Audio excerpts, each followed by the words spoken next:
We're going to go ahead and get started. We've got people still coming in.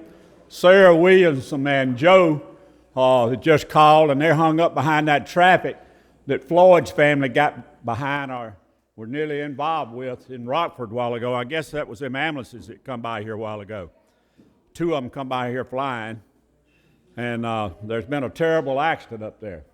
I wouldn't actually call it an accident. Floyd family was telling me they passed them, curve and every other way, running about 100 miles an hour going down the road and run into two more people. And passing on the hill up near Rockford. Is it this side of Rockford or the other side? So, Lord, we just a brief silent prayer for those people there that was in that accident. One of them laying on the side of the road. I think that may be the one that run them over. We'll just pray for them all.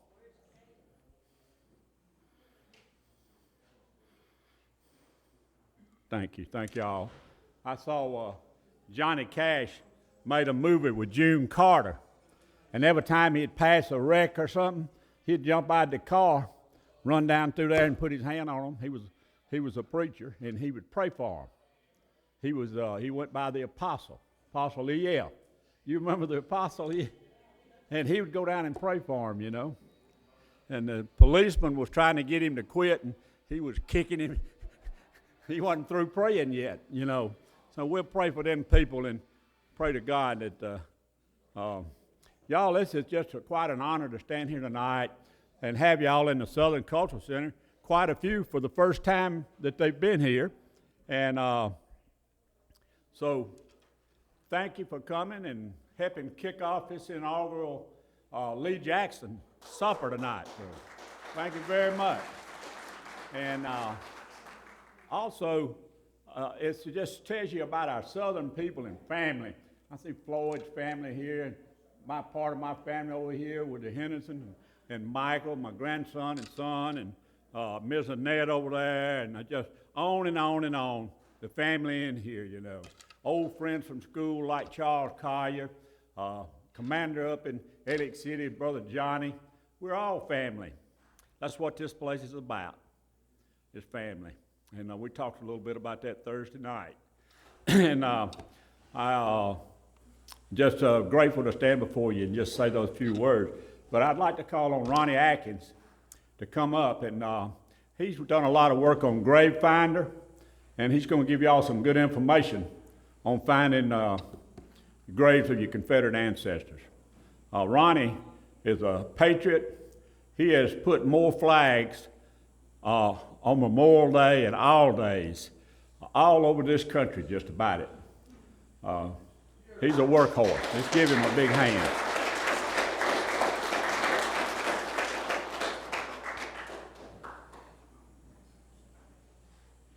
Let me get back to where I'm supposed to be on this phone here. Give me just a second. Anyway, I asked Mike if I could speak to everybody for just a minute. And so first of all, I have a question for everybody. How many people in this crowd are aware that the Sons of Confederate Veterans has a grave registry site that you can go to and check out if your relatives or if they're in the system or if their cemeteries in the system or whatever? How many people are aware of that? All right, just a few. The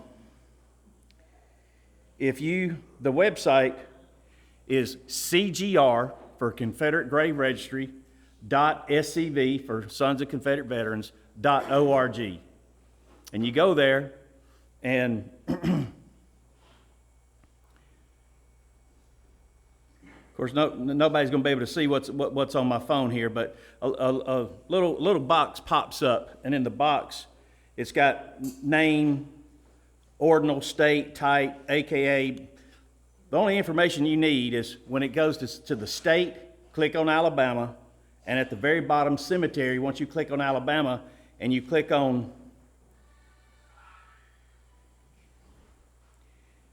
cemetery, the counties will come up in order, starting with the Tauga, and then it goes in order from there. And so you can go through county by county and see if your relative's cemetery is in there. And if it is, click on that cemetery and then see if your relative is registered. And it's very simple. If your relative is not on the system, in the very top left-hand corner of the page, there's a thing that says download form. And you download the form and just fill the form out. It's got directions and everything on it, and you put your relative on there, and then you send it, you email it to the directions right there on the page, and so you can do that yourself. And as of right now, we have 191,212 veterans in 25,175 cemeteries in 49 states and 17 countries. So, Ron, this could be for our members in other states. We have members in Tennessee, Georgia, and other places. Florida. Yes, all over. You click on your state, and it's just like Alabama. All the counties will be in alphabetical order, and you scroll through there and see if your relative sent one. If you're sick.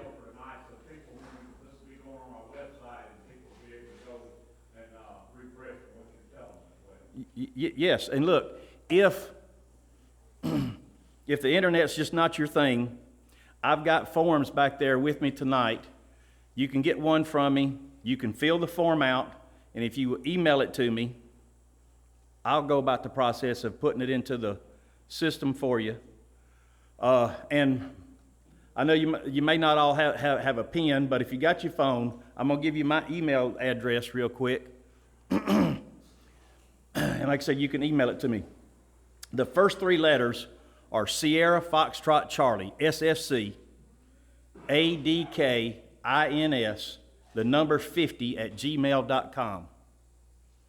And I assure you that 191,000 veterans that we've got in the system, it's just the tip of the iceberg. Yes, sir. You need to repeat that email address. Okay, I was a little bit fast. Sierra Foxtrot Charlie for SFC, ADKINS, the number 50 at gmail.com. And that's it. I just wanted to let people know that program is out there, and we want all the graves, all the veterans that we can get, okay? Thank you. Brother John is going to come up and speak to us in a minute, and he's going to speak in regular form. We're just going to give you some good information and speak and about the reverence we have for Robert E. Lee and Thomas Stonewall Jackson. And then we're going to take a little short break and have the drawings. Everybody should have a ticket. If you don't, Ricky will get you one. And we're going to draw for our door prizes. And then Brother John's going to come back up and get on the stump and talk. So, and we're so honored to have his wife here tonight too. And I know she hadn't been to the center, and I don't know if she's been to one of our programs before. Jeannie, is it? I'm going to tell you a little bit about John. I know a good little bit about him, but John Killian was born and raised in the Wyam, how you pronounce that, John? Yeah, of Birmingham. And Jeb Leslie's in, he lives up in Birmingham. Wife Jenny, retired a school teacher. Son John, daughter Sarah News, anchor on NBC 13. Is that how you ended, Jenny? Is that how you ended up on TV? No, I'm on the station. Oh, okay. All right. Y'all in competition? All right. 4 grandchildren. 47 years as a Baptist preacher. Now director of Fayette County Baptist Association. 7-time chaplain, General Military Order of the Stars and Bars. Awarded the Lee Chalice by MOS&B. 3 times winner of the oratory contest at the National SCB meeting. 3 times in a row or 3 times, John? Did you retire undefeated? Well, let's give him a hand on that then. And I'm going to tell you, he's been a devoted Southerner and patriot forever. And I'll have to say, he's been a good friend, kind to my family, kind to me. He ain't never told me no yet, so God bless you. I do want to say, I never cease to be amazed at Mike Horton and the leadership in building this building. Is this not a great building?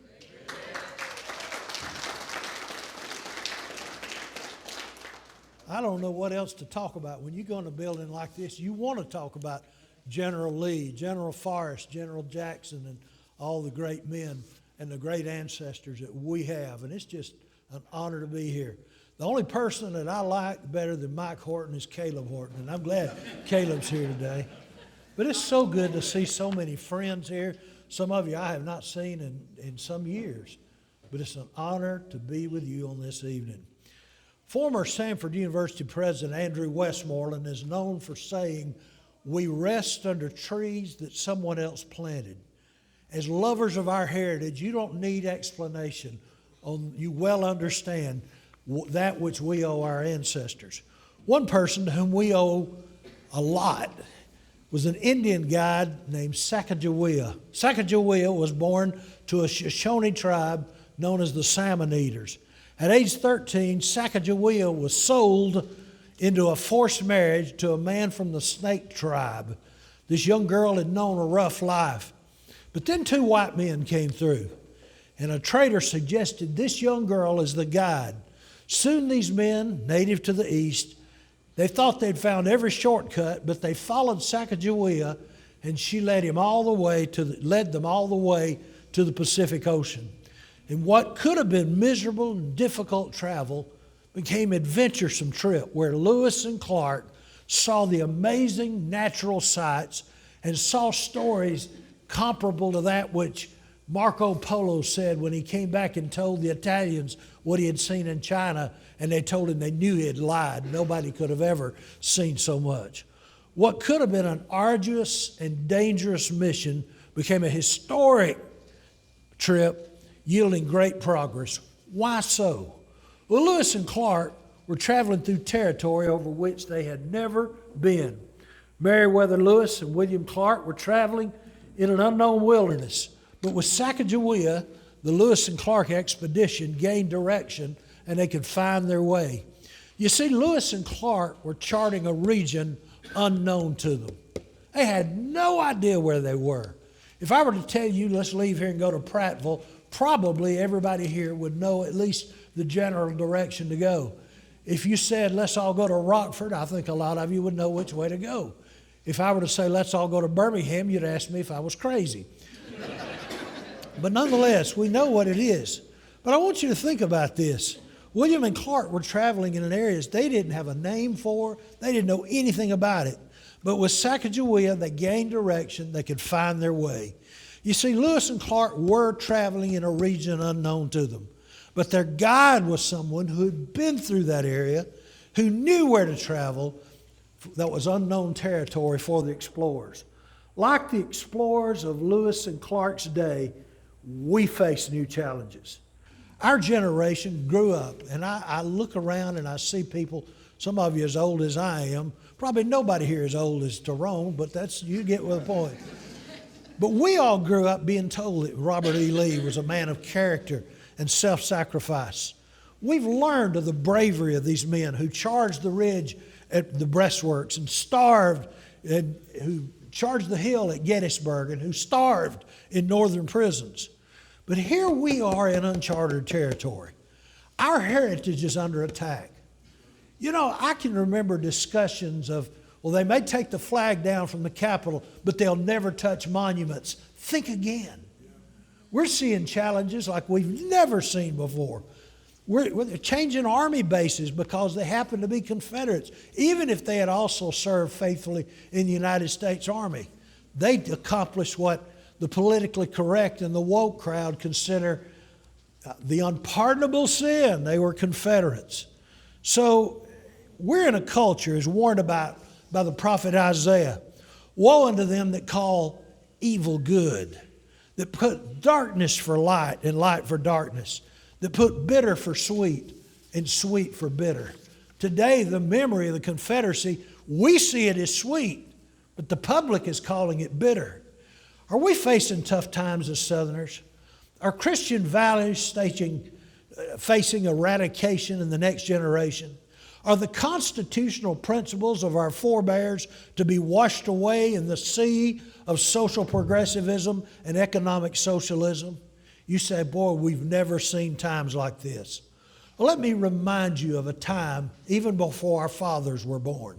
In April 1865, General Robert Edward Lee trusted the men with whom he had attended West Point, believing that the terms of surrender would be honored.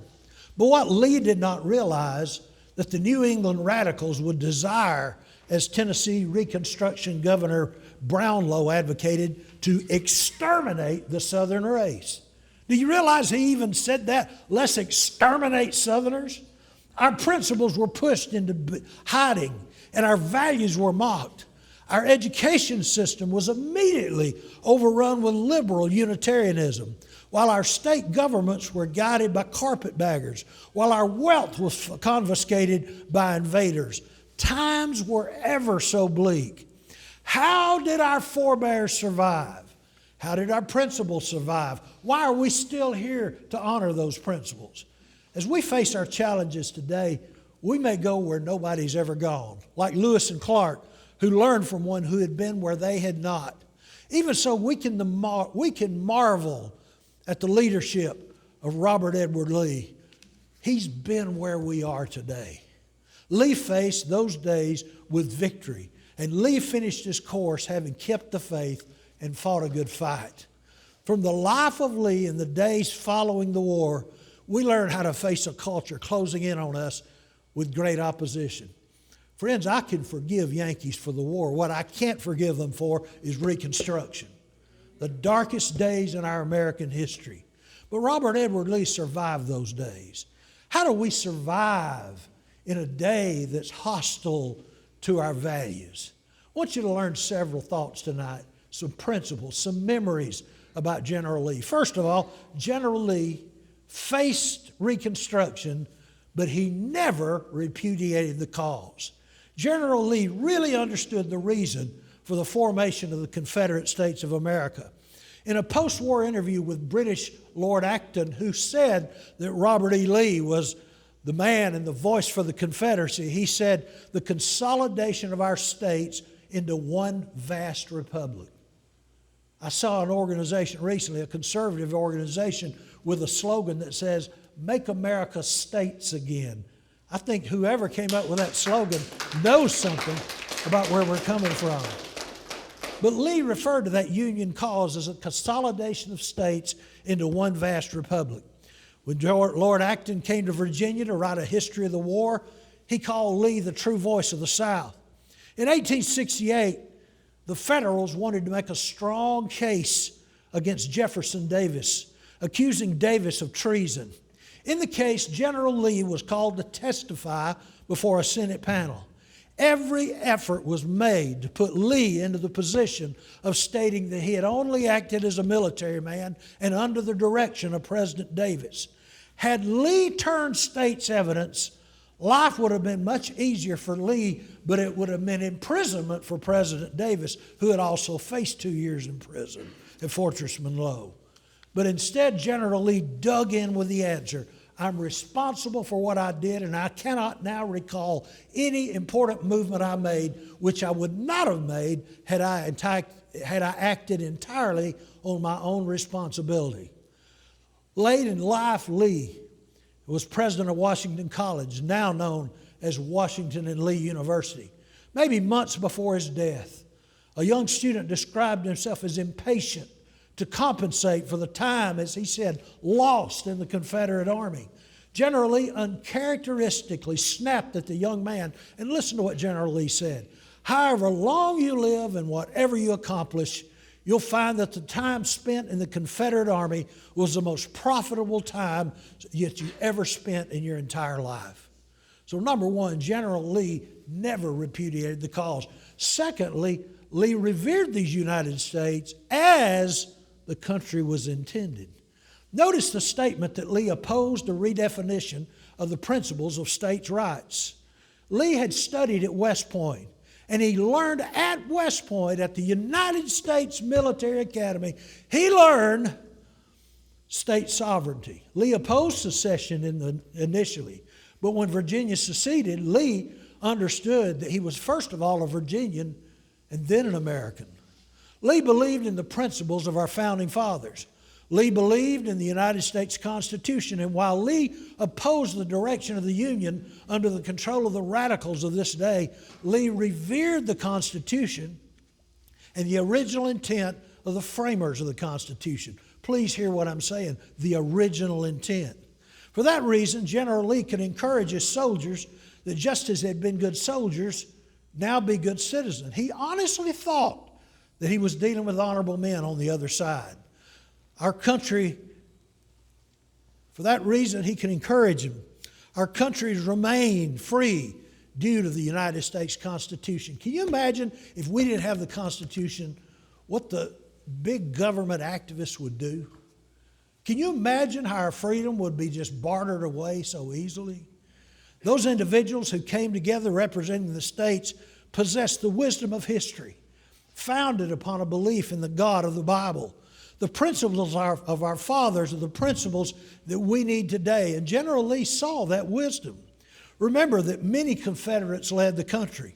Some even went to serve the King of Romania, the Khedive of Egypt, and the Emperor of Korea.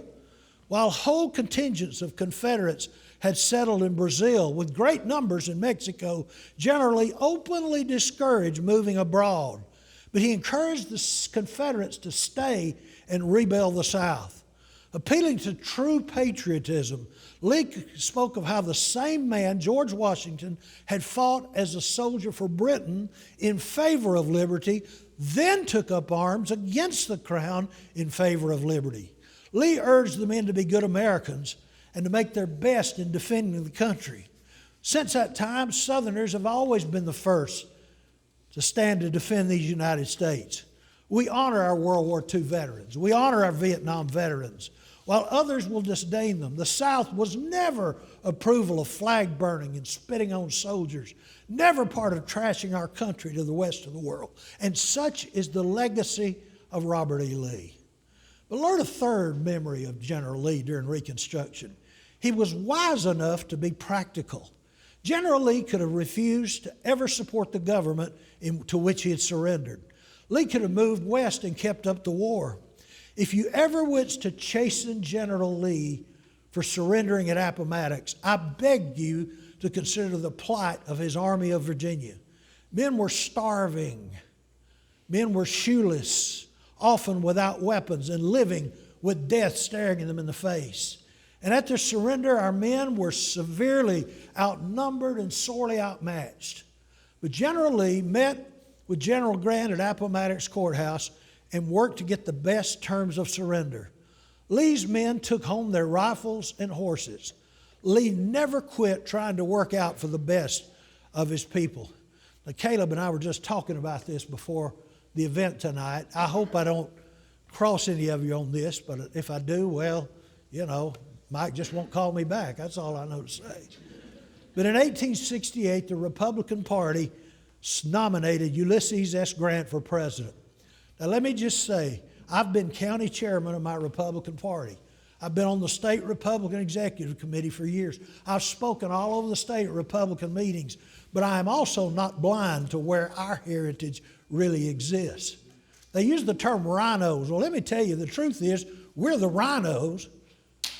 We really are. You say, why are we the rhinos? Because our heart never was with the founders of the Republican Party. What we really would have been was old South Democrats. Now, I hadn't seen one in about the last 30 years, but you can't find too many of them anymore. We do what we have to do to salvage our country and to salvage our freedom. But the Republican Party nominated Ulysses S. Grant for president. Former Union General Rosecrans met with General Lee and begged his support for the Democratic nominee, Governor Horatio Seymour of New York. Seymour had been anti-Lincoln, and Lee saw him as a favorable alternative. Yes, Rosecrans had been a Union general, and yes, Seymour had supported the war effort. But Lee urged the old Confederates to be politically active and support the best option they could find. In a meeting of Southern leaders, Lee and others recognized the federal system, but they would not cower to unreasonable demands.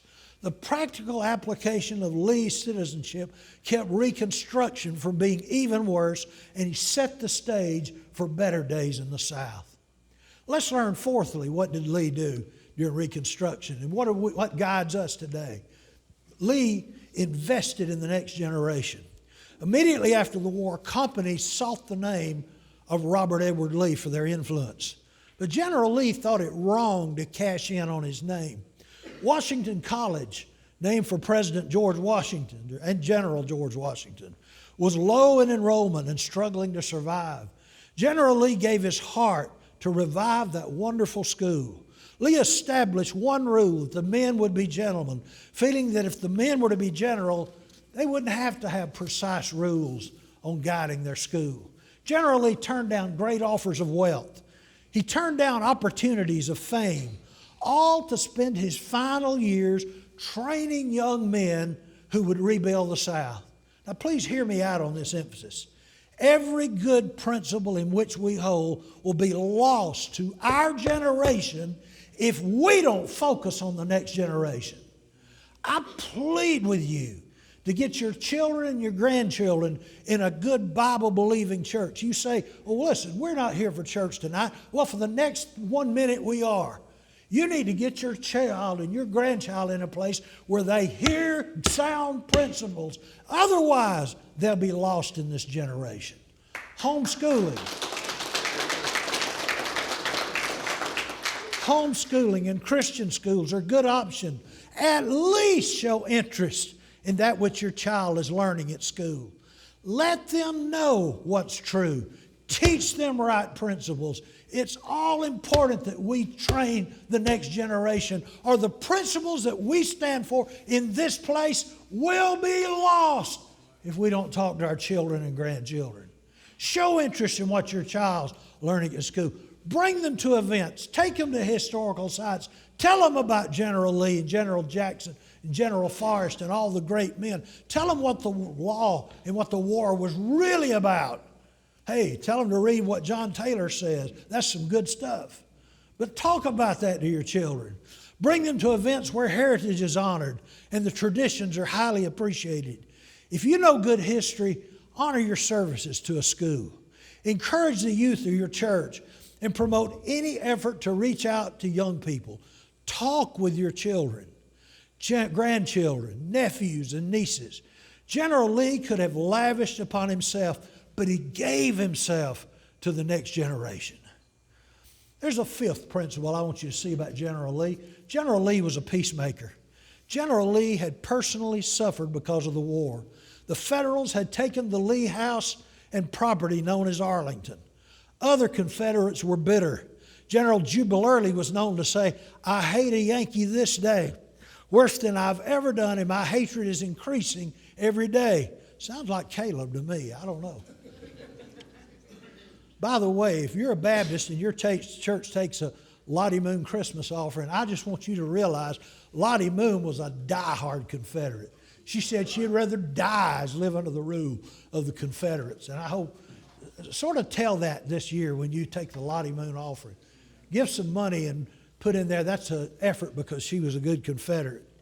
But contrast the bitterness with so many with General Lee, who spent his days making peace. When Washington College students harassed a Union veteran, they had to leave school.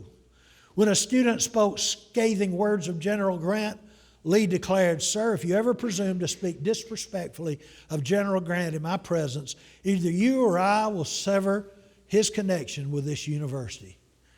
A Confederate widow took Lee out in the yard. Lee used to ride his horse around town, and he would visit people for his church, visit those who were sick. He was like Michael was talking about. He'd pray with them. General Lee was talking to a woman and said, "I want you to see something, General." She took him out to see a tree in her yard that had been shot up by the Yankees. She spoke of the beauty of the tree and how now it was an eyesore. She said, "General, What do you think about that? Look at that tree. It's a disaster now. What do you think I ought to do about that? She said, Madam, cut it down and forget it. In 1869, just months before his death, General Lee visited Washington, D.C., and he went by the White House to visit with then President Grant. For 15 minutes, Lee and Grant visited privately, and the substance of their conversation was never revealed. But one matter is certain. The Southern people were bitter and would have led toward violence and guerrilla warfare for just a little bit. But the Southern people listened to General Lee and kept peace. Rather than act out with violence and rebellion, the South followed General Lee's wisdom and used influence and political strength to regain a standing and rebuild the South and to rebuild some degree of states' rights in the late 1800s. Our country and our Southland are better because of Lee's wisdom. And then I want to close with this. How else did General Lee face the difficult days? He lived with eternity in view. After the war, a young Confederate veteran, Edward Clifford Gordon, worked with Lee to save money to attend seminary to study for the ministry. As his personal assistant, Gordon dealt with Lee every day, and he remarked that Lee was a devout man who didn't preach, but whose every action was a good example. A man who studied his Bible and was usually found in some other church if his own church had no services on a given Sunday. Gordon went on to say, intellectually he was cast in a gigantic mold. Naturally, he was possessed of strong passions. He loved excitement, particularly the excitement of war. He loved grandeur, but all these appetites and powers were brought under the control of his judgment and subservient to his Christian faith. Lee brought in Bible preachers, soul-saving preachers, to come to in the pulpit at Washington College. He would invite them in. He would plead with the young men to be certain they were Christians. The general prayed that his students would trust Christ and, as he said, become real Christians. The general's wife, Mary, wrote of his faith and wrote of her husband, a more upright and conscientious Christian never lived than her own husband, Robert E. Lee. Lee worked to rebuild the South, to train young men, to right any wrong. But Robert Edward Lee knew that this life is just a dressing room for eternity. General Lee's faith was in the Lord Jesus Christ. Today you can wear a uniform like Lee. You can stand for the principles of Lee.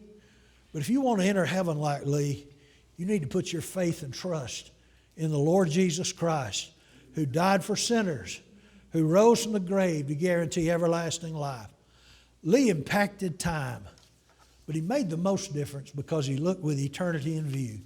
And I pray that we can face these challenges knowing what really lasts is that which is eternal. Thank you, and God bless you.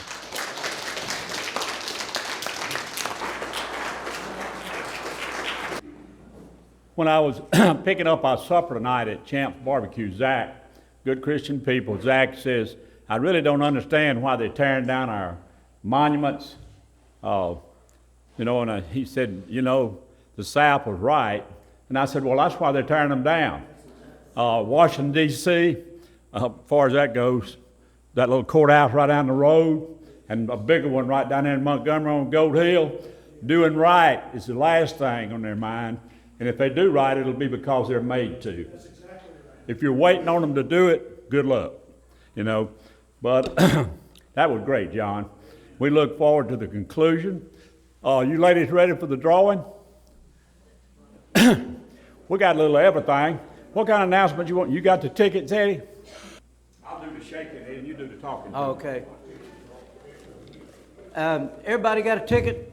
Everybody got a blue ticket?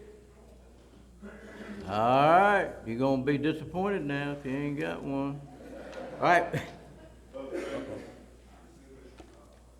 Okay, what we've got first is a line of items that people have, Floyd and others have donated. And what we'll do is we'll have call-offs and look for the last three letters. Do you bring your glasses?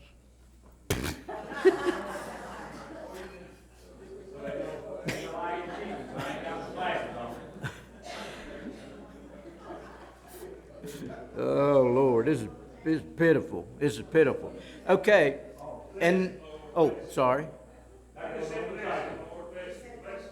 One thing, Champ donated supper for two. That's one of the prizes. Oh, That's what, oh. so we recognize Champ. Y'all all patronize Champ. Oh, yeah, champ, you can't beat champ. So that's one of the, items? Okay.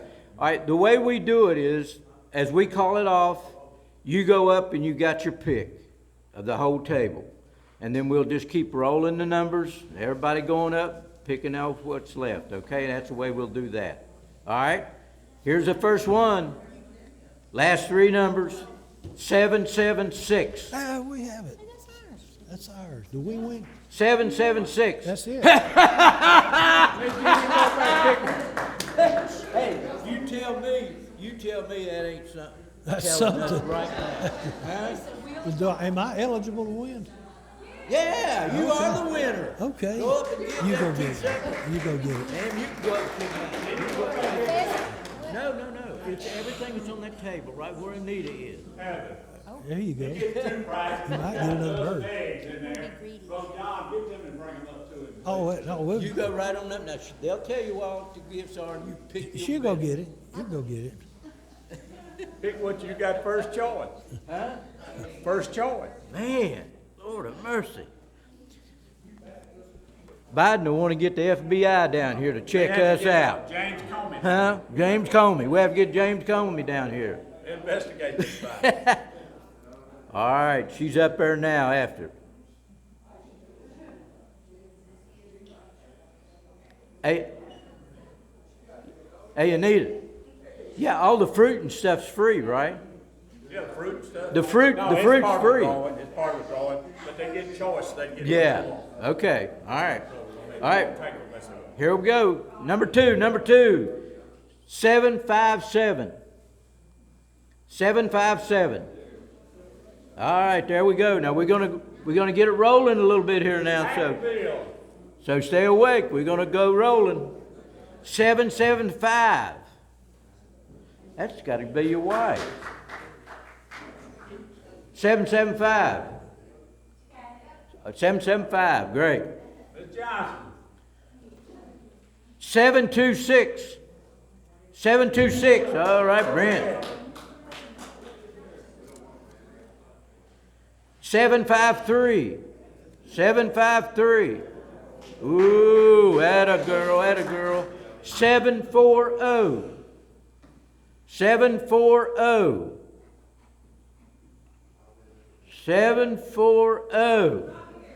Okay, Dana. Brian, go pick it up. Brian, go up and get him. Go get it, boy. 751. 751. Oh, okay, great. 741. Okay, go up this time. You're Dana.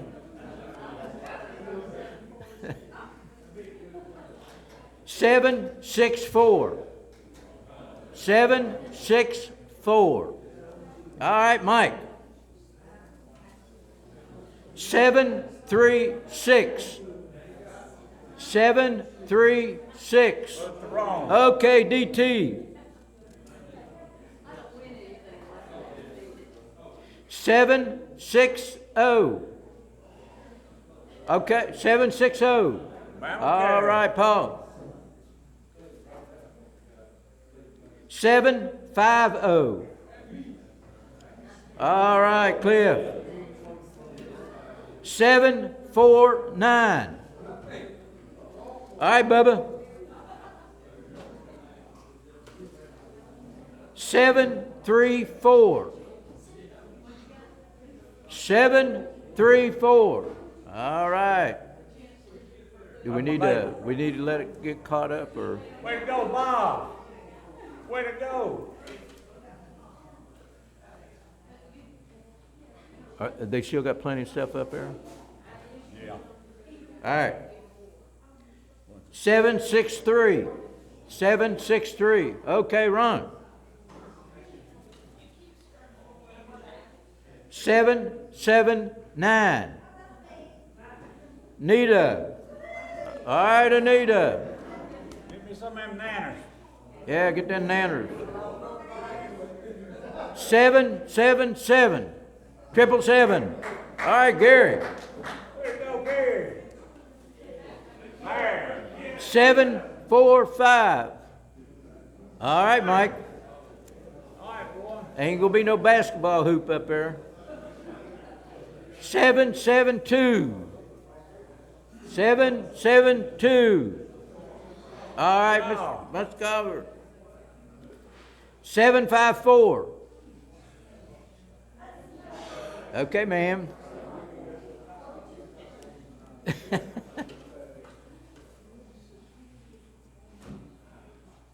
Seven, 6, 2. All right, get up there and find that, buddy. Yeah, there you go. There you go.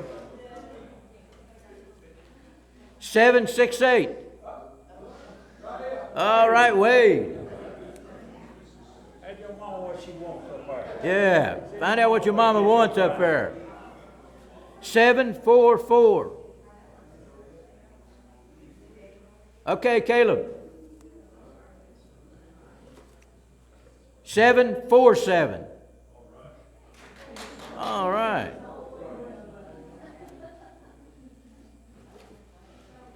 7, 6, 6. All right, Tina. 7, 8, 5. 7, 8, 5. Okay, Cindy. 7, 5, 2. 7, 5, 2. Now look, Miss Lassie, he got you carrots. He bought you carrots.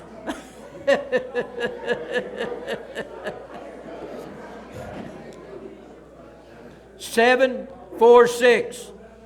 7, 4, 6. All right, go.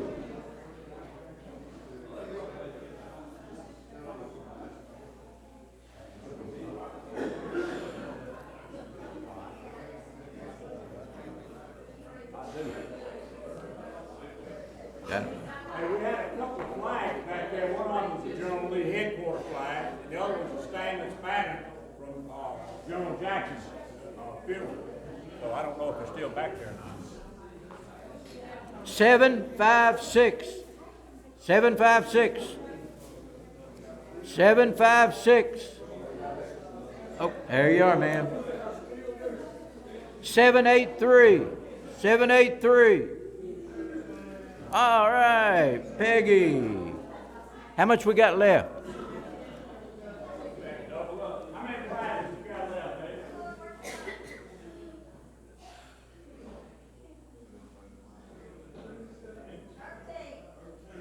How many? 13? 13? 738. 738. 738. Go up there, young man. 765. Hey, there's Joe. Sarah. They've been behind that wreck up there. Oh man, was there a wreck up there? That's one I was telling about, that they found along the side of the road Oh. that Floyd and them people was, Oh, I didn't know that. that's what I was on first. 778. 778. All right, Ricky. 780. 780.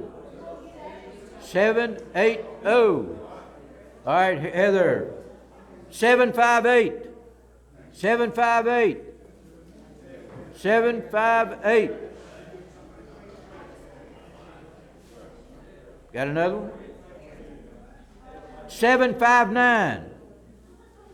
759. Up. All right, Cale. Pat, what's going on? What's wrong? What's your number? What's your number?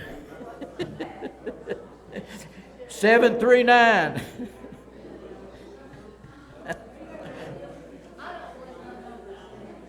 It's gotta be. Better be. Ricky's gonna be in We had a lot trouble. of prizes. 743.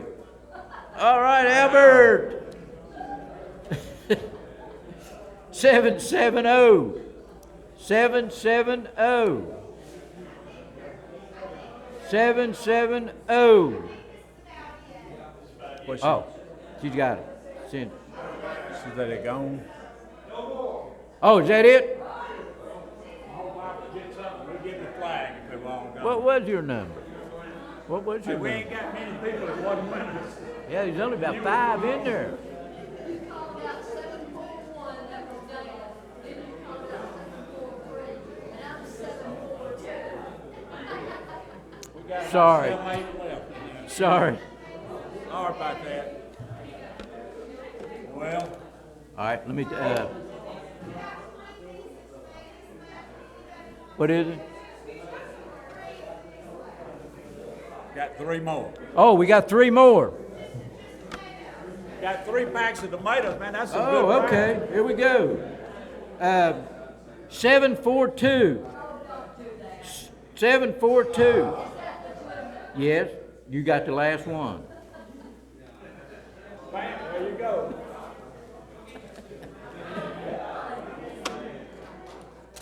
All right. All right. No, I trust you. I trust you. We got 2 more packs of tomatoes. How many more you got? 2? 2 more. Oh, I done throwed all the tickets in there now. Dang. Who didn't win a prize? Who didn't win one? Okay, Hey, Miss Mary, tomatoes right here. Right here. Right here. Lord.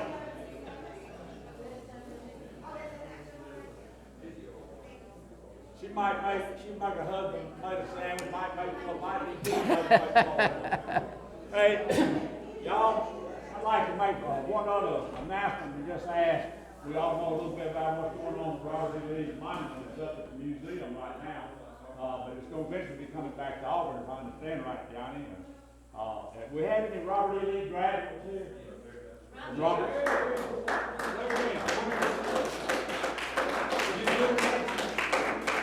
Rodney, Nancy, Gwen, is any others got? That's just too good, because we're here to honor Robert E. Lee and Are you talking about Robert E. Lee High School? Robert Yeah. E. Lee High School in Montgomery. They used to be one of the prettiest renditions of Dixie I've heard them play. What was the name of the band director? Johnny Long. Oh, yeah.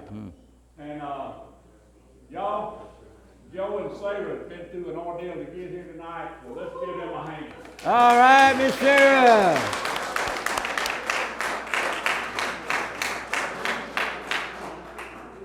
All right. All right. Got a couple? What else we got? You Well- were talking about them birds, don't you? I am, yeah. Yeah. But I'm going to ask stuff. We placed out on the table a event coming up pretty soon with Bama Carey. Paul, will you or Cale want to get up and say something about it? Take a couple seconds too.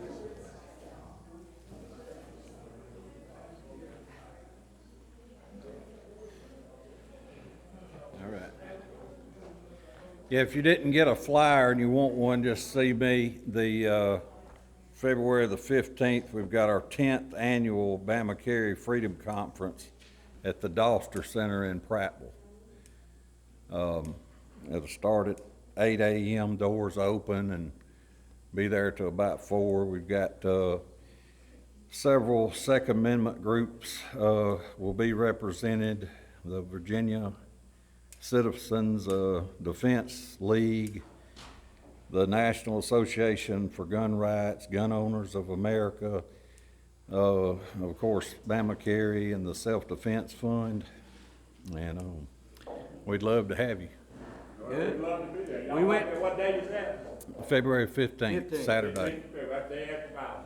Yes, sir. At Prattville. Good way to remember. Yep. We went to it last year and they did a really good show up there. Really good. Everybody get a flyer and let you remember. Yeah. Yeah. Bye bye. Okay, we got one more item. It's not a draw, it's a giveaway. It's a giveaway. As you're aware, we had 2 events today. This one that we're at to now, and then this morning early, we had our 6th annual pheasant shoot. And it's been a fundraiser we've had for 6 years. And to follow up exactly what Brother Killian was saying, and we're proud of what happened today. I'm really proud of what happened today. We had a full group for the pheasant shoot, 32 people, paying $300, so we brought in $10,000. Now, now we've got some costs that we got to pay for, but hopefully it won't be 15,000. But it's been really good for us. But here's two things that I want to really get to you. One is how important it is to us and the people that's there, because they came from Georgia, they come from Alabama, they come from all over. But the really big thing that I'm so proud of today, that's 32 people shooting. 7 of the 32 were fine Southern young men, younger than 16 years old. Now, we do certain trophy things we give out, as a part of the advertising. The very first, trophy is called the Money Bird.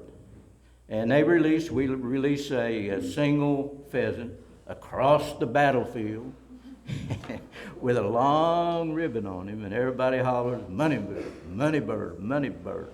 I happen to be standing there along with our video guy, and a young boy, 12 years old, took 2 shots and dropped that thing right there beside us. 12 years old. And it was $300. And I gave him 3 $100 bills, and that boy had a smile out there.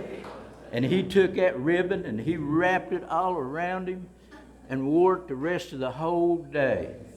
But the big part of it was how everybody else got around him, patting him on the shoulder and telling him how great this is. And one of the things we've always talked about here at the Southern Cultural Center is exactly what Brother Killian is talking about. If you teach your kids how to hunt, you won't have to hunt him when he gets older. You'll know where he's at. So thank God for that. Thank God for that. Now, so what we have outside in the cooler is about, I think it's probably about 45 pheasants already cleaned and in Ziploc box. There's 2 of them in every bag. Pick one up. There's plenty of Dollar General bags. So pick you out. There's got 2 in each bag. So get whatever you want. Anybody wants them? If you don't want them, take some with them. If somebody else wants them, take it to them. But I think there's probably at least 45, 48, okay? And that's what we didn't kill, or we killed 168 out of 200 is what we killed. But everybody kind of took off because it was late, and I stayed and brought them down here. So please, take them on your way out as you leave. They're out there in the cooler, all right? Thank you, and God bless you.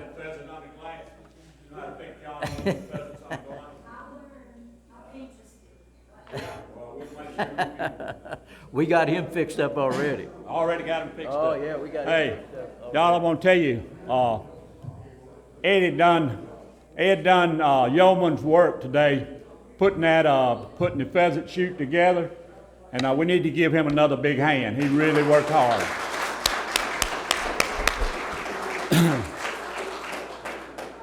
The other thing that before we bring Brother John back, I want to just say something very briefly about our customs, traditions, and our people. Obviously, you're here tonight, you love them.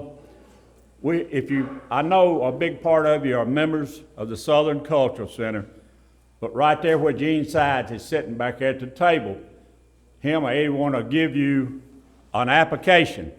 And I can see from here that it'll be approved. If you're in this room tonight, that's not going to be a problem. But please consider your customs, your traditions, your family, and if it means that, and obviously it does, join the center. We need you. We need you. And we need one another. And you'll find, and I hope you can feel it here tonight, of the family here. And Bob, we got you an application back there. That was my next door neighbor there. He's been a good one. And his dog and my dog has even made best friends. So, and me and Bob are becoming fast friends. And thank you for coming tonight again, Bob. But that's it. And I know you're going to be excited when we hear Brother John. But don't forget your application when you start out. Get you some information and let's join up and let's work together. God save the South.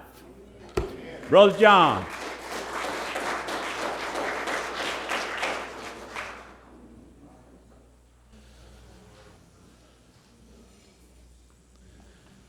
I want to say amen, because what the South is and the principles of the South must be preserved if there's any hope for anything in this country. Thank you for being here. I do want to say this is the most likable group of people I've been around in a long time. And I don't know when I've enjoyed a night out, except maybe holding my grandson. That's the only thing close to it. And you know what? In a few years, when he's old enough to know what's going on, I want to bring him down here to meet you and to know at least a touch of the feeling we have. All right, let me get my mind clear. You know, I think about Gettysburg. I think about Sherman's raid on Atlanta that some people tried to get President Davis, and I don't blame President Davis. General Lee said we couldn't have had a better leader, and I'll go with that. But I think about if they had turned Forrest loose on Sherman's rear, there are just several things that might have happened, and it could have been that maybe the war might have ended differently. I sat with a group of old-time Baptist preachers for dinner, and we somehow got talking about the war. And they said, well, you will admit Lincoln was a great man. I said, no, I won't admit that. I didn't like the man, don't like him. I think that came down to, I told him if I had a choice between Lincoln and Obama, I'd probably vote for Obama. And he wouldn't vote, yeah. I'd write in Pat Godwin maybe, but we just got to talking about that. And I made the statement, I wish we'd won the war. They said, oh, you don't really mean that. Well, I do. I also recognize the providence of God and the way things are, and I respect where we are, and we move on from there. But you still can't help but imagine what would happen if we had won the war. I want you to let your mind drift. You might even want to close your eyes for a minute and just think about what would happen. The scene is the United Nations General Assembly. The year is 2025. President or delegates from various nations comprising the Security Council of the United Nations. The topic of discussion on hand this day is the current uncooperative status of the Confederate States of America. An Eastern European delegate storms in anger. Don't these Confederates understand that this is now a world community? With their insistence on their own sovereignty, they're a general hindrance to the unifications of all nations under the auspices of a new world order. A delegate from Red China protests. These Confederates from the southern part of North America, they're the only nation to refuse membership in the United Nations. The only government system to refuse to submit to the World Court. They refuse to allow human rights monitors within the confines of their borders. These renegade nations continue to elect leaders like Wallace, Helms, and Maddox. And in recent years, they persisted in electing more of the same ilk. Our sanctions against them have not worked. The very existence of the Confederation of States is a threat to Comrade Castro in Cuba. We're at a loss as to what to do to persuade them how to become a participant in the world community of nations. But the most angry outburst came from the delegate from Zimbabwe. In anger, he compared Southern Americans to the white farmers now being expelled from Zimbabwe so that the people's communes can be organized on what had henceforth been privately owned property. This had been accomplished by military aid from the United States as accomplished by President Barack Obama. This African general let out with an outburst that displayed anger that could no longer be contained as he shouted to the United States Ambassador Bill Ayers. He said, "They are your neighbors. You can do something about this backward nation. They have no national system of education. In Africa, they have never signed the genocide treaty. In Africa, we would have sent troops in by now to demand compliance with the international diversity policy. Time has passed for the United States to lead the way on this international invasion of this backward land called the Confederate States of America." Ambassador Ayers hoped to calm the tense moment, and he pled for ignorance. He said, "My friends, let's give time for sanctions to work." Ayers pledged, "You have to understand where they're coming from. We tried to coexist with them for a time, but they refused to live under the control of a centralized force. We've sought to urge them to nationalize their schools, but amazingly, their literacy rate is among the highest in the world. We sought to present the advantages of nationalized industry, but they continue outproducing us with their so-called free market and private property. These barbarians in the Southern America even refuse to enact a graduated income tax. Our negotiators have pled with these Southerners to allow United Nations monitors on human rights, but their people still buy into these archaic ideas of that marriage is only between a man and a woman. They flat refuse to cross state lines with social planning and authority. And the only times their state governments join together is for national defense. And this brings to the insistence of my friend that we send in troops. Well, forgive me, but this very idea shows your lack of understanding of these Southerners. You see, we sent in troops 150 years ago when they formed this Confederation of States. Our troops outnumbered them greatly, and we had vastly superior military weaponry. We sought to defeat them quickly, but they had the most determined soldiers in the history of humankind. Some compared them to the fearless Celts of old. But after 3 years of conflict, their General Early led a band onto our capital city that brought about a suit for peace. And these Southerners formed their own government, but left most of the authority with their separate states. We've tried to bring about a union between these two countries.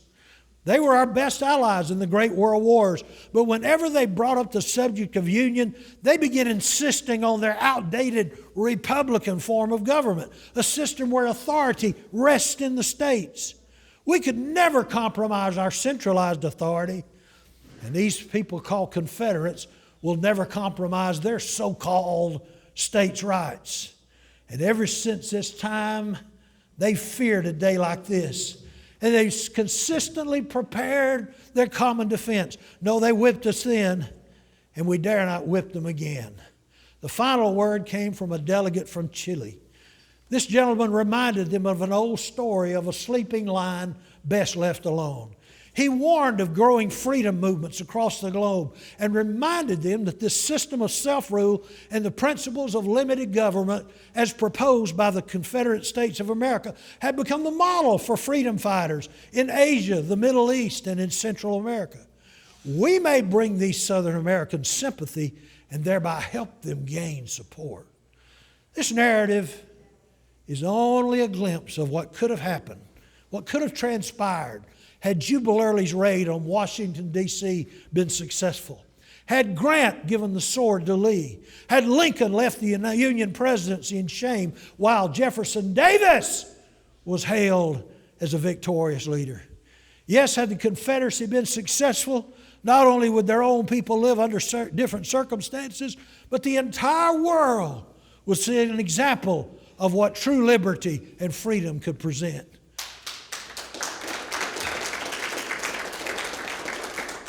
When the American Revolution ended with the surrender of Cornwallis to Washington, the colonial band played, the world turned upside down. But 80 plus years later, when Richmond fell, Mr. Lincoln insisted on a round of mockery as the band played Dixie.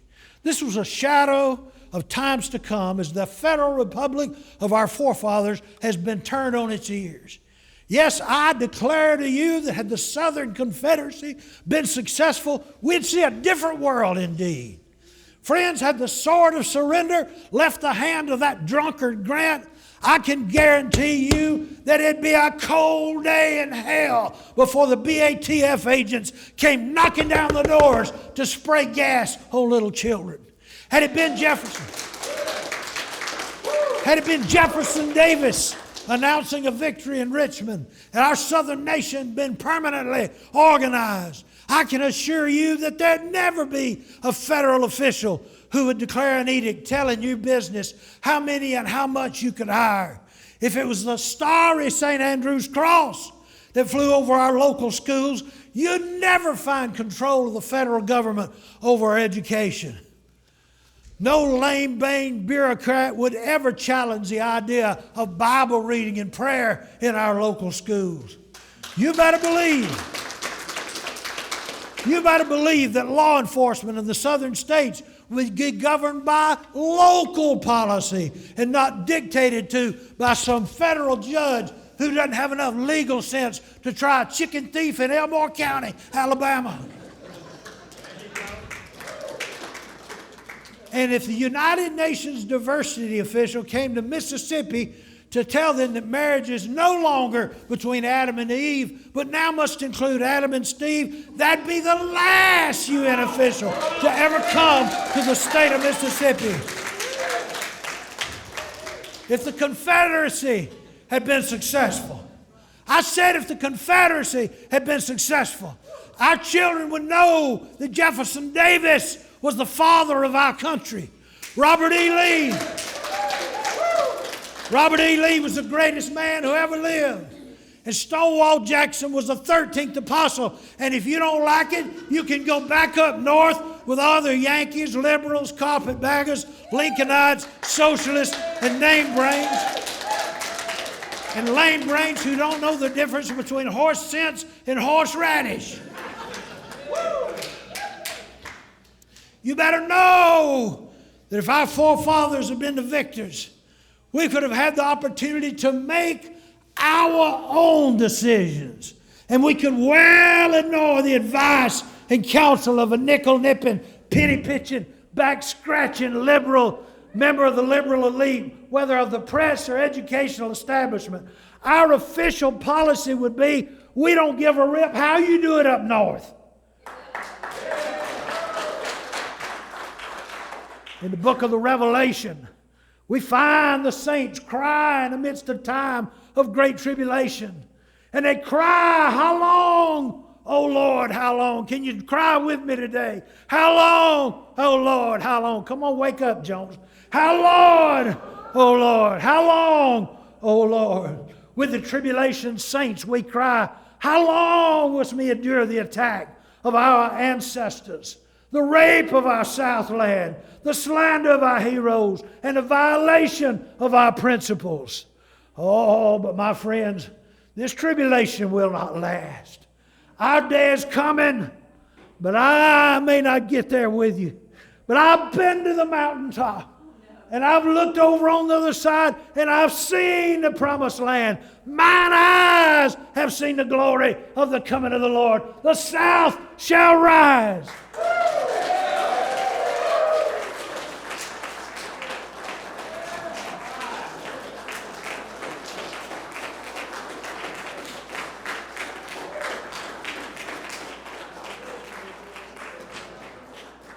Man, I don't even know how to approach the microphone after that. I'll tell you, if I don't give you chill bumps, and that tells us something, what Brother John is sharing with us there tonight, some semblance of something close to that could happen, and will happen one day, believe it or not. As far off as it seems sometimes, we're going to have our liberty, Southern Christian liberty again. We'll come to Alabama and it will come to the South. We will have it. And what he said about make America states again, make Dixie states again, from my point, and I'll tell you, make it agrarian again, it'll be 2 big steps. We love you all. We love you all. John, we love y'all. You've been with us since we started way back in '99. I don't know when you come down to the park, and what a great time it was, and visited with us here again. And God bless your family, and let's give him another big hand. And his family.